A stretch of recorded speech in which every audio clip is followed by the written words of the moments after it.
우리나라는 세계에서 가장 빠른 속도로 고령화되고 있습니다. 많은 노인이 집이 아닌 요양원에서 지내다가 생을 마감하기도 하죠. 사회가 지정한 돌봄 전문가인 요양보호사가 가족을 대신해 노인을 돌보는 데 중요한 역할을 해주어야 하지만 현실은 그렇지 않습니다. 심심하면 터지는 요양원의 추악한 행동들과 사회적 약자가 된 노인들의 학대 등 듣기만 해도 두렵고 화가 나는 행동들이 뉴스나 신문 등의 매체를 통해 자주 밝혀지죠. 오늘 나눔 철학에서는 이런 천벌받을 요양원이 저지른 일을 하나 여러분들에게 알려드리고 싶습니다. 이런 일들이 많이 알려지고 선한 영향력이 생겨 이런 일이 다시는 벌어지지 않았으면 좋겠습니다. 저의 어머니는 작년 12월에 치매 판정을 받고 김포에 있는 어느 재활요양원에 입소하였습니다. 비록 경도의 치매였지만 보호해줄 사람이 아들인 저 하나밖에 없었으므로 집에서 혼자 계속 케어해드리기에는 힘든 상황이었습니다. 저는 하루 종일 밖에 나가 있으므로 어머니는 끼니도 제때 못 챙겨 드시고 약도 물론 못 챙겨 드셨습니다. 전화고로 챙겨 드시라고 몇 끼마다 전화해도 쉽지 않았습니다. 시간이 갈수록 어머니 증상이 더욱 안 좋아지는 게 보였고 저 혼자 감당하기에는 너무도 힘든 상황이 되고 있었습니다. 주야간 보호센터를 이틀 정도 나갔는데 어머니가 집에 혼자 계시는 시간이 그래도 너무 많으니 아무래도 장기요양 등급이 나오기 전이라도 요양원에 가셔야 할 것 같다고 제가 말했습니다. 그러니까 그곳 어떤 분이 자신이 아는 요양원이 있다고 하며 다른 어떤 분을 통해 저에게 연락이 오게 하여 저는 한 재활요양원을 소개받았습니다. 어머니는 작년에 어깨 염증 수술도 한 상태인지라 저는 그 부분도 치매와 함께 많이 걱정되는 부분이었습니다. 소개해주는 분은 통화로 그곳이 재활요양원이라는 것을 강조하며 어머니의 어깨를 더욱 잘 돌보아 줄 거라며 저를 설득하고 또 설득했습니다. 정말 적극적이고 강력하게 저를 설득했습니다. 저는 많이 망설였습니다. 당장 3일 후에 장기요양 등급 심사 담당자가 저희 집에 오시기로 했고 은평구에 사는 저희에게 김포는 먼 곳이었기 때문이었습니다. 그러나 소개하시는 분은 엄청나게 적극적으로 저를 설득하고 권유하였습니다. 저는 알지도 못하는 나에게 왜 이런 친절을 베푸나 하며 오직 감사하게만 생각하였습니다. 그 사람이 알선책인지는 꿈에도 몰랐습니다. 한참 후에야 알게 되었습니다. 요양원이 하루에 5만 원인데 자신이 원장과 잘하니 잘 말해서 4만 원에 해주겠다. 어머니 어깨는 그곳을 가야 제대로 케어를 받는다 등등 망설이는 저를 정말 적극적으로 설득했습니다. 저는 이름 자체가 재활요양원이고 원장이 정형외과 의사라는 말에 더욱 마음이 기울게 되었습니다. 수술 후에 어깨를 회복하고 있는 어머니였기에요. 하지만 원장이 정형외과 의사가 아니고 원장 남편분이 정형외과 의사라는 것도 나중에야 알게 되었습니다. 요양원 원장도 전화가 와서 저를 설득했습니다. 저는 어머니의 증상과 저희 고충을 설명했고요. 제가 3일 후에 집에서 장기요양 등급 심사가 있다고 하자 그럼 우선 내일 입소하고 3일 후에 자신들이 어머니를 심사받을 수 있도록 집으로 모셔드릴 테니 입소부터 하라는 것이었습니다. 그때 저도 혼자 어머니를 케어하느라 지치고 지친 상태였습니다. 그런 상황에서 옆에서 저렇게 적극적으로 권유를 하니 그들의 말처럼 당장 내일 입소의 마음이 기울게 되었습니다.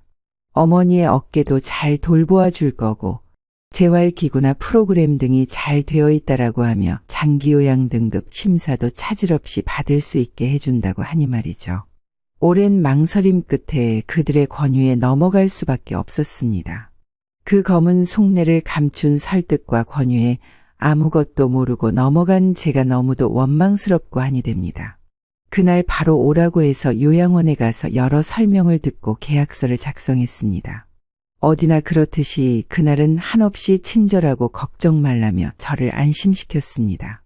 다음 날 다행히 어머니는 큰 거부감 없이 많은 대화 끝에 인사도 하며 요양원에 차를 타고 가셨습니다. 그런데 그 다음날 요양원에서 어머니가 한바탕 소동을 벌였다고 들었습니다. 창문으로 뛰어내리려는 신용도 했다고 들었습니다. 그래서 요양원 측에서 병원에 데리고 가서 좀 더 센 약으로 처방했다고 전달받았습니다.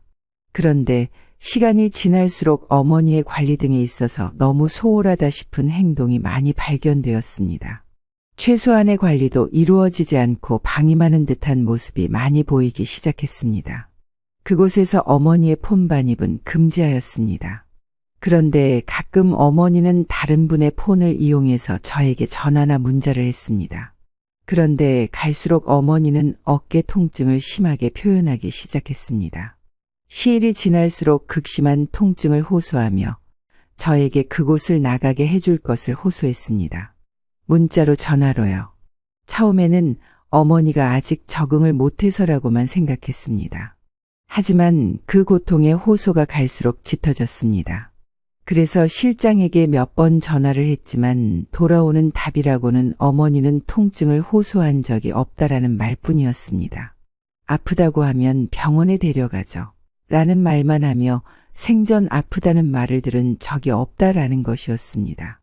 저는 긴가민가 했습니다. 일단 심하진 않더라도 어머니가 어깨가 안 아플 리가 없습니다.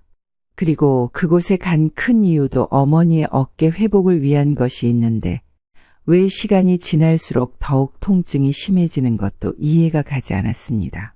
누구 말을 믿어야 하나 싶었습니다.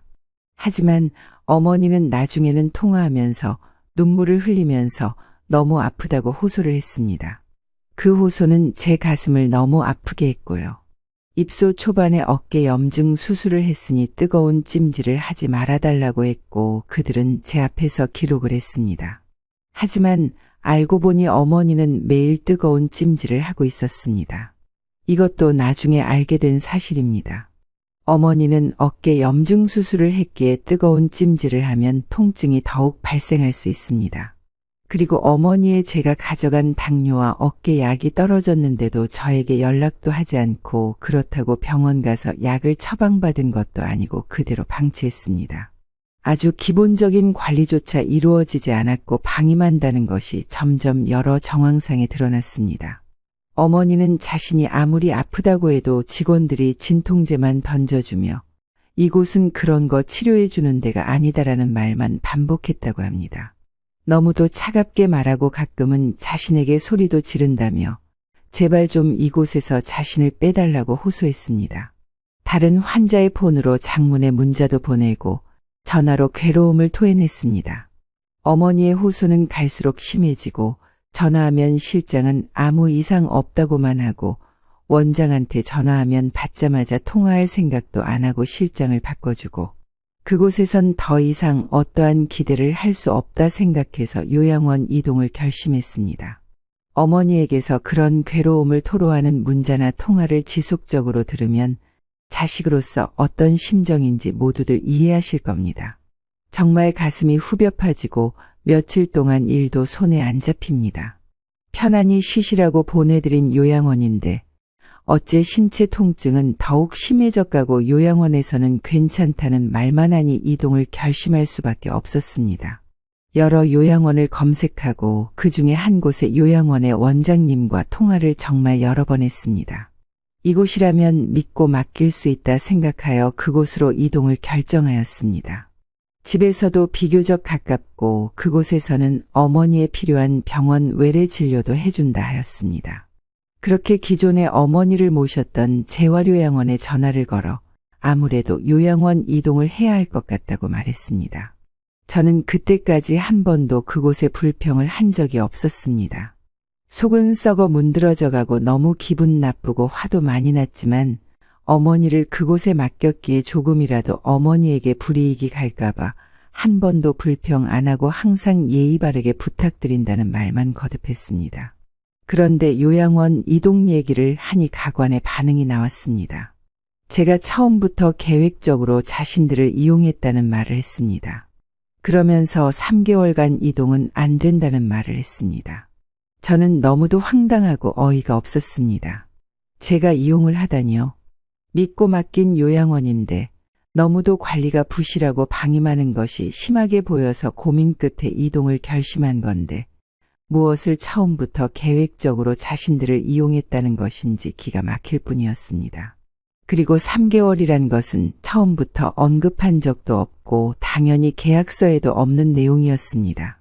어느 요양원이나 병원에도 일정 기간 있어야 한다는 계약은 없습니다. 너무 기가 막혀서 그제서야 제가 가져온 불만을 쏟아냈습니다. 서로 언성을 높였습니다. 정말 너무 황당한 순간이었습니다. 그리고 이어서 소개해준 사람이 전화를 하더니 제발 조금만 더 있으라고 간곡히 호소를 하더군요. 요양원이 어머니를 병원에 안 데려가면 자신이라도 데려가 줄 테니 우선 조금만 더 있어 보라며 몇십 분을 저에게 부탁하여 저를 진 빠지게 했습니다. 그리고 그 다음날 아침부터 전화를 계속 저에게 하는데 전 받지 않았고 그러니까 문자를 계속 보내왔습니다. 저보고 계획적으로 이용했다는 똑같은 말을 하고 자신의 입장이 매우 곤란하니 생각을 바꾸어 그곳에 계속 있으라는 것이었습니다. 그제서야 알게 되었습니다. 그들의 커넥션을요. 브로커와 요양원의 관계였음을 그때서야 알게 되었습니다. 처음부터 계획적으로 이용당한 것은 바로 저입니다. 생각도 못했었습니다. 오직 감사하게만 생각한 제가 원망스러웠습니다. 그 후로 한동안의 실랑이 끝에 결국 이동하기로 결정이 되었습니다. 그리고 요양원을 이동하기로 한 전날 사건이 발생했습니다. 요양원 비용을 환불받아야 했던 저는 직원과 갈등이 생겼던 겁니다. 저는 이미 한 달치 선납을 했고 제가 환불을 받아야 할 상황이었습니다. 그런데 그때까지도 그들은 자신들의 시간과 인력 낭비를 시켰다며 요양원 이동에 관해 기분 나쁜 표시를 저에게 했습니다. 그러더니 자신들이 어머니를 모시러 왔다 갔다 한 비용 등을 청구할 거라며 오히려 제가 돈을 더 내야 할 거라는 말을 했습니다. 저는 정말 어이가 없었습니다. 어르신 모시러 왔다 갔다 하는 것은 어느 요양원이든 하는 것입니다. 그것에 따로 비용 청구는 없습니다. 그리고 3개월 이내에 나가는 것이기에 하루에 4만 원이 아닌 5만 원에 계산할 거라는 말도 했습니다. 그런 3개월 계약은 정말 절대 없었습니다. 분명한 허위 청구였습니다. 너무 기가 막혀 문자로 대꾸도 못했습니다. 내일 가서 직접 말해야겠다는 생각으로 답변을 하지 않았습니다. 그런데 그날 어머니가 밤 12시에 3층 창문 밖으로 탈출을 시도하시다가 떨어지셨습니다. 옷을 다 챙겨 입으시고 베갯잎과 커튼 등을 이어 탈출을 시도하셨습니다. 경찰서에서 CCTV를 통해 후에 보게 되었습니다. 5시간 내내 왔다 갔다 하며 탈출을 준비하셨습니다.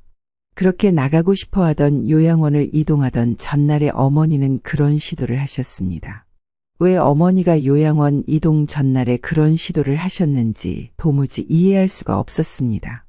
도대체 누가 왜 어떤 말을 어떤 식으로 어머니에게 전달했기에 70이 넘은 어르신이 그런 시도를 했는지 알 수가 없었습니다. 알고 싶습니다. 무슨 일이 있었던 건지 너무 알고 싶습니다. 새벽 1시 50분이 넘어서 인천길병원 원무과로부터 연락을 받았습니다. 저는 바로 병원 응급실로 갔습니다.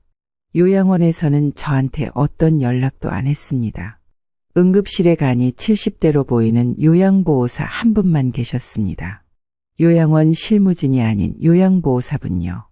어머니에 대해 물어보니 어머니는 어깨 통증을 매일 엄청 호소하였고 늘 진통제만 받고 뜨거운 찜질만 받았다고 합니다. 어머니의 말이 사실이었습니다. 어머니가 저에게 가끔 호소하셨듯이 요양원에는 매일 같이 호소하셨고 그저 진통제만 매일 받아 드셨던 것입니다. 하지만 실장은 어머니가 생전 아프단 얘기를 안 한단 말만 되풀이했었습니다. 어머니는 한 달 20일 동안 그곳에 계시면서 저에게 간절히 퇴소를 호소하셨고 사고 날에도 다다음 날이면 그곳을 벗어나는 것을 아셨습니다. 좋아하셨을 겁니다.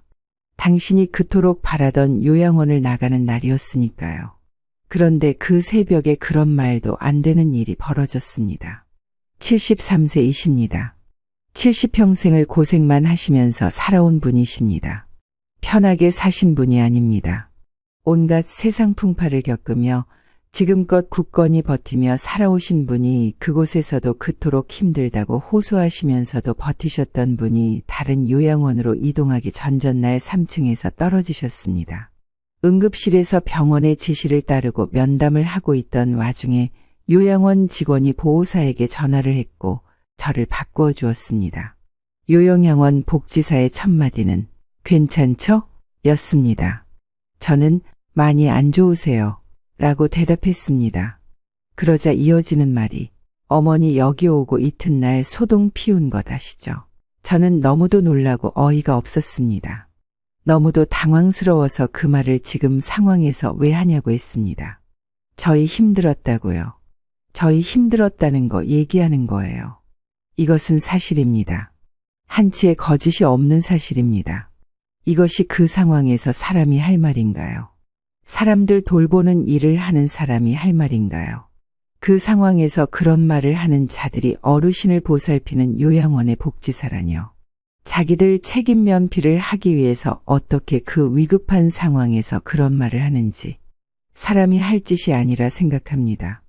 악마처럼 느껴졌습니다. 사람이 위독한 상황에 책임 면피를 위해 처음부터 그런 말을 하다뇨. 지금도 환청처럼 그 인간 같지 않은 말이 저희 귓가에 들립니다. 사고 후 요양원 원장, 관리실장은 어떤 연락도 하지 않았습니다. 일반 직원이 연락한 것이 다였습니다. 어느 누구에게도 죄송하단 소리도 듣지 못했습니다. 응급실에 온 연로한 요양보호사 말고는 어떤 누구에게도 사고의 상황을 전혀 듣지 못했습니다. 그들은 그저 말을 맞추고 자신들 책임 면피를 위한 대책만 세우고 있겠죠. 사고 후에 어머니의 짐들을 보내달라고 했습니다. 보내온 어머니의 짐들 속에서 꼬깃꼬깃 접혀진 종이를 발견했습니다. 저에게 5장의 편지, 가장 친한 동생분에게 보낸 한 장의 편지가 있었습니다. 달력을 찢어 쓴 글인데 만약 그들이 그 편지를 발견했다면 그들은 그것을 바로 버렸을 것입니다. 그 5장의 글 내용은 충격적이었습니다. 요약하면 어머니가 아프다고 할 때마다 요양원 원장은 어머니 보고 퇴원해서 좋은 곳에서 어깨 치료를 받으라고 했는데 아들이 퇴원을 안 시켜주니 어떡하냐며 퇴원이 불가능하다고 했답니다.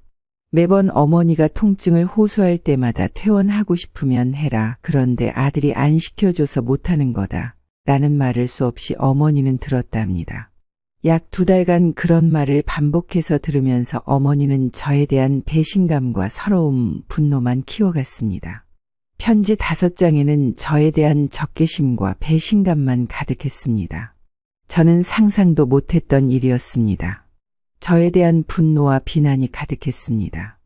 요양원의 말을 사실로 믿었을 거고 아들에게 버려졌다는 슬픔과 한이 얼마나 컸을까요? 2달여 동안 그런 마음은 어머니를 이미 정신적인 죽음으로 몰아가고 있었던 겁니다. 요양원 이동한다고 말한 저에게는 3개월 이내는 안 된다. 처음부터 계획적으로 자신들을 이용했냐 등의 말을 하더니 어머니에게는 아들 때문에 퇴원을 못하고 있는 거다. 라는 말로 자신들의 사리사욕만 채우고 있었습니다. 그렇게 돈이 좋으면 관리라도 제대로 하면서 붙들고 있어야 하는데 관리도 제대로 안 하면서요. 그 글을 읽고 너무 힘들었습니다. 지금도 힘들고 앞으로 언제쯤 벗어날지 모르겠습니다. 나쁜 사람들의 세뇌 때문에 어머니는 정신적으로 가장 피폐하고 좌절하는 상태까지 이르게 되었고 이동 전날에 어떤 말을 듣고 모든 희망의 끈을 놓게 되신 것입니다. 더욱 기가 막힌 것은 어머니가 요양원에 남긴 글입니다. 경찰서에서 보게 되었는데 그 글에는 아들에게 모든 돈을 꼭 받아내라. 아들이 돈을 내지 않은 게 잘못이니 돈을 반드시 받아내라. 라는 내용이 반복되어 있었습니다. 그날 낮에 저에게 돈을 더 내야 할 거라며 허위 청구를 했는데 그 말을 어머니에게도 했던 것입니다. 어머니는 아들이 자신을 이곳에 버려놓고 돈도 안 내고 있구나 하며 엄청난 충격을 받았을 겁니다. 자신이 그곳에 민폐를 끼치고 있구나 생각하셨을 겁니다. 그리고 요양원 이동에 대해 어떤 말을 어떤 식으로 들었는지 모릅니다. 그들은 말로 어머니를 돌아가시게 한 겁니다. 한 달 동안 병원 중환자실에 계시면서 두개골 파열에 의한 뇌출혈 수술, 여러 곳의 골절 수술 등을 하셨습니다. 반혼수 상태로 한 달 동안 계시다가 요양병원으로 옮기라는 의사 선생님의 권유에 의해 요양병원으로 옮기게 되었습니다. 그리고 병원을 옮긴 그날 밤에 운명하셨습니다. 어르신을 살리기 위해 존재하는 요양원에서 어머니는 괴로워만 하시다가 숨을 거두시게 되었습니다. 그들은 지금도 거짓 증언을 하며 책임 회피를 하고 있습니다. 조작할 수 있는 것들은 이미 다 조작했을 것입니다. 요양원의 존재 이유는 아픈 어르신을 케어하기 위한 것입니다. 노인 치매 환자를 24시간 관리하고 관리하는 공간입니다. 그것이 국가에서 지원을 하는 요양원의 존재 이유입니다. 바깥에서 생활이 어렵기에 장기요양 등급을 건강보험공단에서 심사를 통해 받고 안전하게 살아가기 위해 요양원에 모시는 것입니다. 그래야 치매 노인분들의 가족들이 안심하고 믿고 맡긴 후 자신들의 생활을 할 수 있는 것입니다. 요양원 이동한다고 저에게까지 과격하게 반응한 사람들인데 어머니에게는 오죽했을까요? 그들이 상처되는 말을 어머니에게 툭툭 던졌다면 어머니는 심한 좌절을 겪었을 것입니다.